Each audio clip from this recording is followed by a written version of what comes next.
આજનો ઓડિયો પરમપિતા પરમાત્માને શરણે સમર્પિત કરું છું. આપ સૌની શુભેચ્છા અમારા પર બની રહે તેવી અભ્યર્થના સહ જય શ્રીમદ નારાયણ. શ્રીમદ ભગવદ્ ગીતા પુરુષોત્તમ યોગ નામનો અધ્યાય 15 શ્લોક 16 અને 17. જીવના બે પ્રકાર છે, ચ્યુત અને અચ્યુત. ભૌતિક જગતમાં પ્રત્યેક જીવ ચ્યુત પતનશીલ હોય છે અને આધ્યાત્મિક જગતમાં પ્રત્યેક જીવ અચ્યુતમ કહેવાય છે. ભગવાને વ્યાસદેવ તરીકેના તેમના અવતારમાં બ્રહ્મસૂત્રનું સંકલન કર્યું. ભગવાન અહીં વેદાંત સૂત્રના વિષય વસ્તુનો સાર આપી રહ્યા છે. તેઓ કહે છે કે સંખ્યામાં અનંત એવા જીવો બે પ્રકારના હોય છે. ચ્યુત એટલે ક્ષર અને અચ્યુત એટલે અક્ષર. જીવો પૂર્ણ પુરુષોત્તમ પરમેશ્વરના સનાતન પૃથક થયેલા અંશો છે. જ્યારે તેઓ ભૌતિક જગતના સંપર્કમાં હોય છે ત્યારે તેઓ જીવભૂત કહેવાય છે.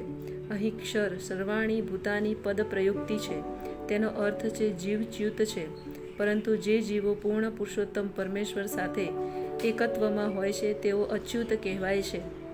એકત્વનો અર્થ એવો નથી કે તે જીવોની વ્યક્તિમત્તા નથી, બલકે બંનેમાં ભિન્નતા નથી એવો છે.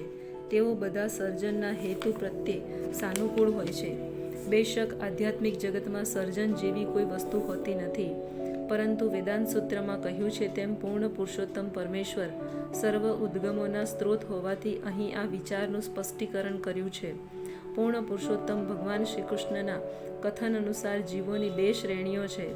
વેદોમાં આનું પ્રમાણ મળે છે, તેથી આમાં શંકા કરવાનો પ્રશ્ન જ રહેતો નથી. આ ભૌતિક જગતમાં સંઘર્ષ કરી રહેલા બધા જીવો મન તથા 5 ઇન્દ્રિયોવાળું શરીર ધરાવે છે કે જે પરિવર્તન પામતું રહે છે. જ્યાં સુધી જીવ બદ્ધ હોય છે ત્યાં સુધી જળ પદાર્થના સંસર્ગને કારણે તેનું શરીર બદલાયા કરે છે. જળ પદાર્થ પરિવર્તનશીલ પામે છે, તેથી જીવ પણ પરિવર્તન પામતો જણાય છે. પરંતુ આધ્યાત્મિક જગતમાં શરીર જળ પદાર્થનું બનેલું હોતું નથી, તેથી કોઈ ફેરફાર થતો નથી. ભૌતિક જગતમાં જીવના 6 પરિવર્તન થાય છે: જન્મ, વૃદ્ધિ, ઉપસ્થિતિ, પ્રજોતપાદન, ક્ષય તથા વિનાશ. આ ભૌતિક શરીરના પરિવર્તનો હોય છે.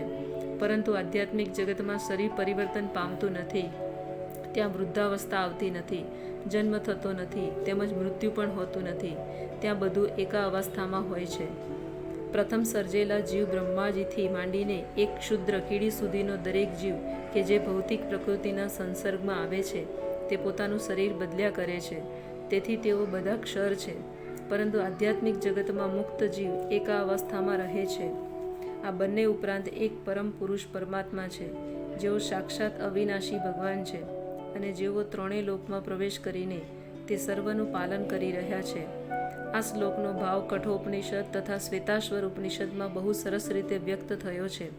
તેમાં એમ સ્પષ્ટ રીતે કહ્યું છે કે કેટલાક બદ્ધ તથા કેટલાક મુક્ત એવા અસંખ્ય જીવોના નિયતા એક પરમ પુરુષ છે કે જે પરમાત્મા છે. ઉપનિષદનો મંત્ર આ પ્રમાણે છે.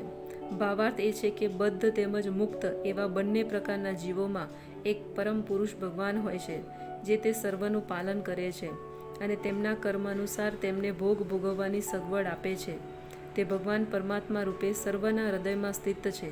જે બુદ્ધિશાળી મનુષ્ય તેમને સમજી શકે છે તે જ પૂર્ણ શાંતિ પામી શકે છે, અન્ય કોઈ નહીં. જય શ્રીમદ નારાયણ.